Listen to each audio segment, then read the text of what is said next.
Merry Christmas, everybody. I'm Nola Hennessy, and it's Christmas Eve in Australia, and I'm sitting inside what I consider to be a bright room, but in fact is the kitchen in my current home. It's a little bit dark for you, I apologise for that, but the words are what's most important for this particular Peace Bite, just ahead of Christmas 2023. During December, I receive updates from the Department of Foreign Affairs in Australia, and they're called Smart Traveller Updates, and you subscribe to them. Very easy to get. I just get them through my Gmail account, and I track them all for this particular month because I wanted to highlight a few things to you, and I made a summary yesterday of the countries that they talked about in their traveller updates and the issues that we're facing. But prior to this summary, what I want to share with you is things that I think are most important this Christmas. When I went out for a drive earlier today, I noticed how much people are just pushing and speeding and rushing, and that negative energy that creates those sort of behaviours is not going to get us into a good place. And I know that there are people who are feeling that they have to push to get things done, but I urge everybody to just step back, slow down just a tad, so that you can surround yourself with the good vibe that you need to have at the moment. Things are really tough for a lot of people, and including myself. In many respects, there's some very tough challenges going on for me. But we have to stop pushing and just enjoy what we have. Now, you won't see very much of what's behind me, but the things that I have twinkling are gifts. There are candles that were given, candelabra that was given to me as a gift. There's a beautiful reindeer that's one of my Christmas decorations, and there's some fairy lights that I took from a artificial plant once, and I stripped the plant back and just kept the fairy lights, and I draped them over this lovely cabinet that I really like. And that cabinet's been with me for a long time. One day I'll change the colour of it in the not too distant future, but for the moment it's there. It reminds me of when my son was really tiny, and his baby years is what brings back the best memories, and one day I hope that he gets the opportunity to use that in his own home. But when I drove today and I saw people, really lead-footing it, where it's 80 kilometres an hour and a roadwork on the freeway, they're doing 100. Where it's a 60 kilometre an hour speed zone, they're doing 75 or 80. That's actually not going to be good for everybody. When one person speeds, it raises the risk level for everybody else. So what you do and how you behave has a strategic impact on the wider community. People around you on the road, people within your family are going to feel you pushing, and that is not good. At Christmas time, we have to stop, we have to reflect, and we have to enjoy what we have right here, right now. There's a lot of people who won't ever get to hear this Peace Bite, whose lives are absolutely the worst that they could possibly be. And they're amidst, war zones. Their houses are getting bombed. Their communities don't exist anymore. They have no food to eat. They have no water to drink. So if you're better off than that, be grateful, be thankful, don't be arrogant, don't take it for granted. Things can be gone in a second. So you've got to enjoy and be grateful and really relish what you have in front of you and around you. It's so critical to do this Christmas. Now, from a international security perspective, I want to just highlight for you the kinds of things that are going on. And whilst this list of countries is just a tiny fragment of the number of countries we have on Earth, there's a repeating message here. But good news is there are 2 countries where it's actually okay to travel. And one of those countries is Singapore. And the reason that I want to highlight Singapore particularly, where its normal precautions continue for Singapore, is Singapore has an attitude of, we want to give our people the best, we expect our people to look after what we have, and we maintain a very high standard. It's one of the cleanest countries that you'll ever go to. I was last in Singapore in 1986, so a long time ago, and I was impressed by it was almost like a mini USA, but it had a refinement and a sophistication about it that wasn't evident anywhere else. The other country, interestingly, that is normal safety precautions prevail is Cambodia. So that they're interesting. They're in Southeast Asia. Cambodia was a surprise to me. That was on the 19th of December. Singapore was on the 7th of December, that update. But the rest of the countries, there's a consistent theme. And I just want to highlight to you the ones where there is a high degree of caution required and some where there's some significant issues. Mexico has a high degree of caution. The Dominican Republic, Timor-Leste, Philippines, high degree of caution. Syria, do not travel. Pakistan, reevaluate your travel plans altogether. Eritrea, reconsider travelling altogether. Chad, do not travel. China, a high degree of caution is required. Iceland, because of the volcanic eruptions, a high degree of caution. Liberia, Ecuador, Dominican Republic, Democratic Republic of the Congo, my apologies, reconsider travelling altogether. Burkina Faso, which is near Nigeria in the western part of Africa, do not travel is the status there. Egypt, reconsider travelling to Egypt. In the Netherlands, particularly important, they've raised their national security threat level to 4 out of 5. 5 is the worst. They're at level 4 now. And they strongly advise to take official warnings very seriously. Now, what I want to highlight are the things that are going on that you and I, in our respective spheres of influence, we can actually help rectify these situations. Every single person has the capacity to affect change.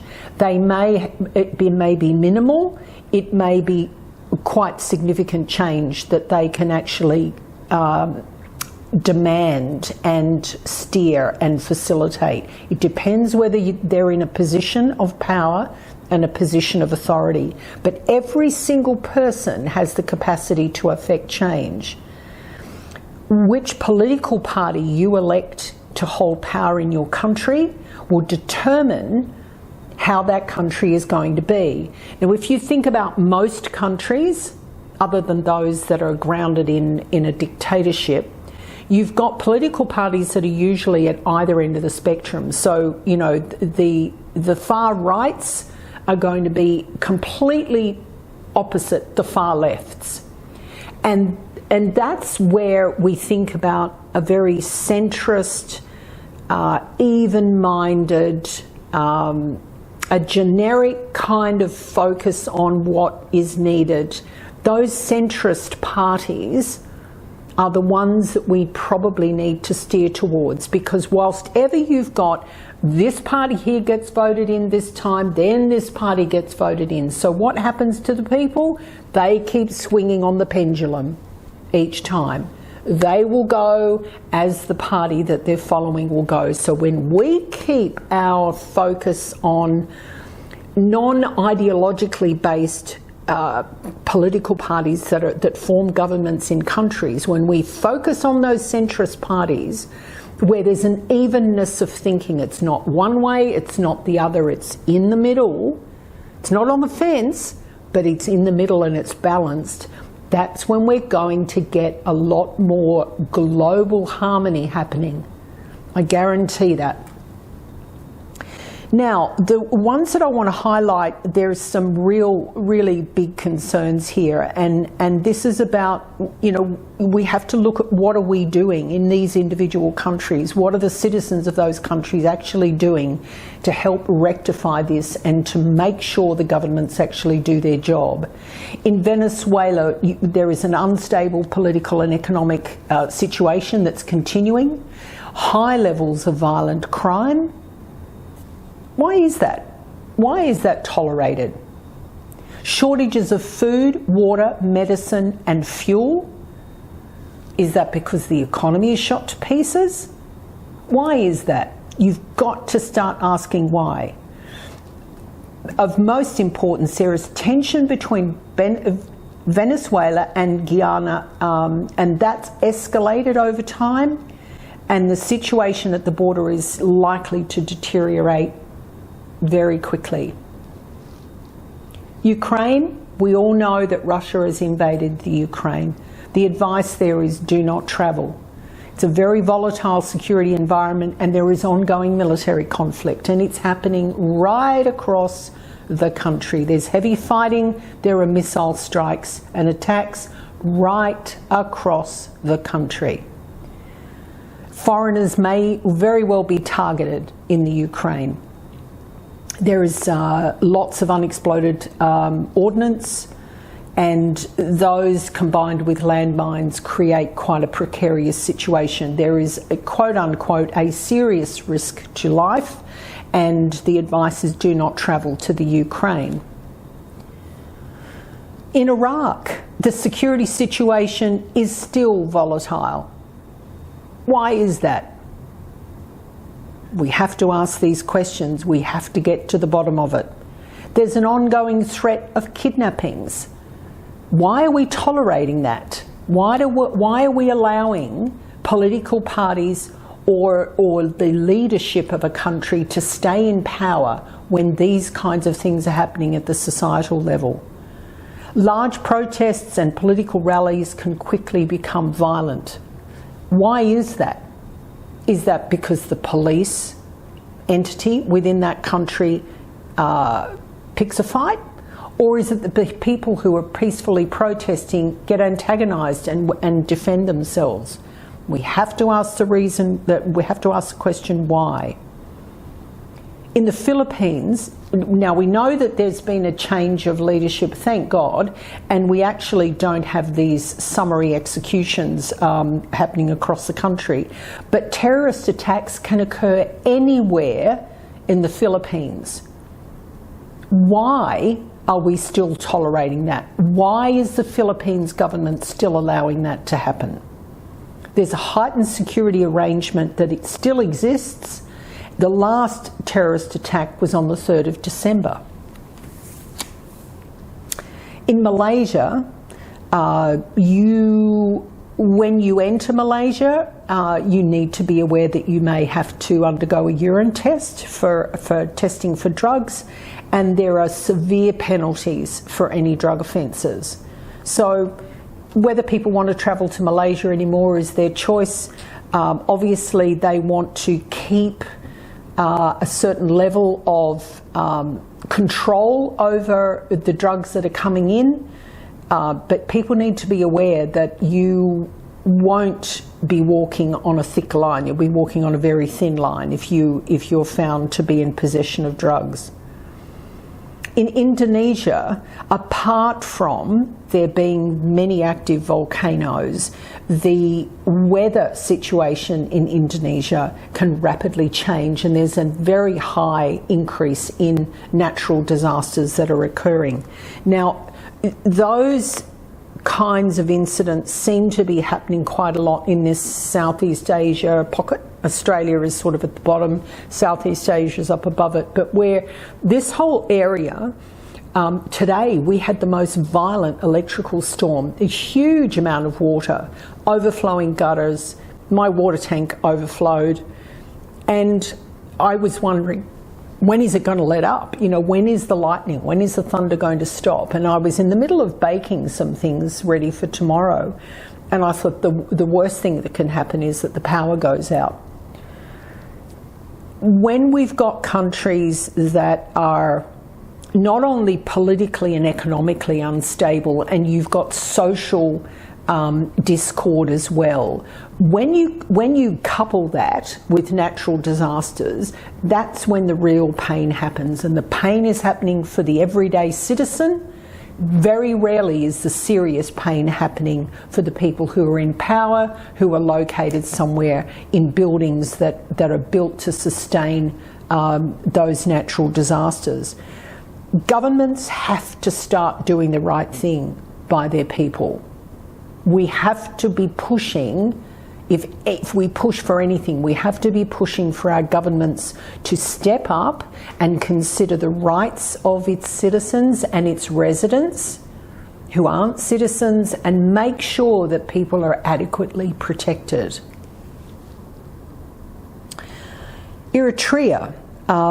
Conflict in northern Ethiopia has heightened the security measures in place in Eritrea, and that situation is right across the country. The advice is to reconsider travelling at all. In Chad, the border with Sudan is now closed. It's extremely dangerous in Chad due to the risk of terrorism, kidnapping, civil unrest and violent crime. Now, I think you can probably hear the repetitions here. We have no excuse for allowing these situations to continue. And quite frankly, I've been reading the same kind of reports every month for years. Situations are not improving. In the big ticket countries, they're not improving. We're seeing so many shootings happening in the USA. It's somewhat normal in the USA, whilst ever there are the gun laws that there are, but we're seeing more happen in Europe. People are actually living out their aggro with a weapon in their hand, and when the weapon used to be perhaps, you know, a stick or a knife, it's now a gun, and a gun doesn't show mercy. So when people use weapons of mass destruction to live out their anger and their issues, we're walking towards a humanity where anarchy becomes the norm, and we can't afford for that to happen. We actually need to grip up and take control. One of the things that I routinely think about, excuse me, is how do we fix what appears to be an ongoing threat to humanity from things that people see that they can't influence and change. We've seen a little bit of traction occur with climate change and the mitigation of climate change risks. We're seeing a little bit of traction coming with that now, but it's certainly not accelerated enough.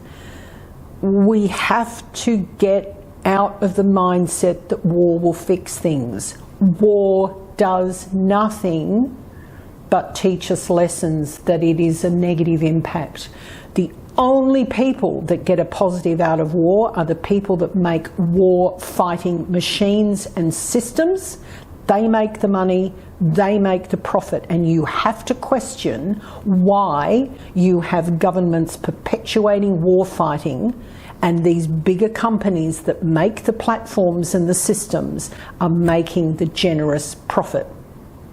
Who's really benefiting? It's certainly not the citizens of the countries that are being bombed. Who's benefiting? It's the big corporations, the shareholders of those corporations, the mega millionaires, the billionaires are getting richer whilst everyday citizens are being destroyed. And that is not right. We can change that. Artificial intelligence, the misuse of artificial intelligence, particularly when it's used to facilitate and support high-end cybercrime, significant risk. We need to globally regulate artificial intelligence and any ongoing improvements in that area. We need to keep at the counter-terrorism work that we're doing, be proactive, educate people so they don't radicalise, so they're not influenced by terrorists, because terrorists thrive on fear and chaos. Whilst ever they can create fear and they can generate chaos, they're winning. So we need to not be fearful and not be chaotic. We need to be controlled and happy and calm and live empowered rather than fearful. The other big thing that is threatening our global security is the mass exodus of people from their countries, mass migration. As a global, community, countries need to be talking together and work together. Their immigration arrangements need to be in sync, and there need to be boundaries set, very clear boundaries set. But ultimately, why would somebody want to leave their country where they feel there's a threat to their life if their government is not the root cause of why that situation exists? So the people within that country, they need to actually work together en masse and influence and change the direction their country is going in. There are far more people who can influence a shift in a political power than there are the people who hold the positions of political power. So if you think that you can't possibly have an impact, I ask you to think again. We're in a really significant turning point stage for the Earth. We have major climatic shifts occurring. We have an increase in the ferocity of natural disasters. We have an instability occurring in Mother Earth as a result of us taking too much. And if you don't believe me, buy a copy of the book called Earth and read about the fragility of Mother Earth. We have people who are not resolving their emotional baggage, and they're paying the negativity forward instead of healing themselves and paying the positive forward. We are still reeling from the COVID-19 pandemic. There are people who are still making that as an excuse, and we're still reeling from the economic fallout of that. The IMF has called in a lot of loans. Countries can't afford to pay. So what happens? We don't have companies and governments paying their people well enough. We've got up and down with inflation. We've got the same with interest rates. We've got the same with unemployment rates. There's no level of stability occurring in any country on this earth. There is not one country that can say that it is stable enough and that it can actually foretell its position 5 or 10 years into the future. There's a lot of reasons for that, but we have to, as a global community, we have to recognise the seriousness of the next steps that we take. And if you start small within your circle of influence, within your family situation on Christmas Day, and you start working through your spheres of influence and see what you can change, I guarantee that we will be able to make things right. We can't say, oh, we'll do that mañana, we'll do that tomorrow. We don't have another tomorrow to fall back on. We have to start now. Now I'm going to continue on with my cooking. I've gone back to my trusty, nearly 50-year-old textbook. When I was studying hotel management, I became a French chef by virtue of doing my course, and this beautiful book, Practical Professional Cookery, is one of the ones I fall back on. And I'm going to be making a beautiful creme pâtissier, and I look forward to being able to serve that to my family tomorrow. I hope you have a great Christmas. I hope you see the power that you have to help affect some change. We all need to work together for good, and we can do it. We just need to stay the course. Have a great rest of December. See you in the new year. Bye for now, folks.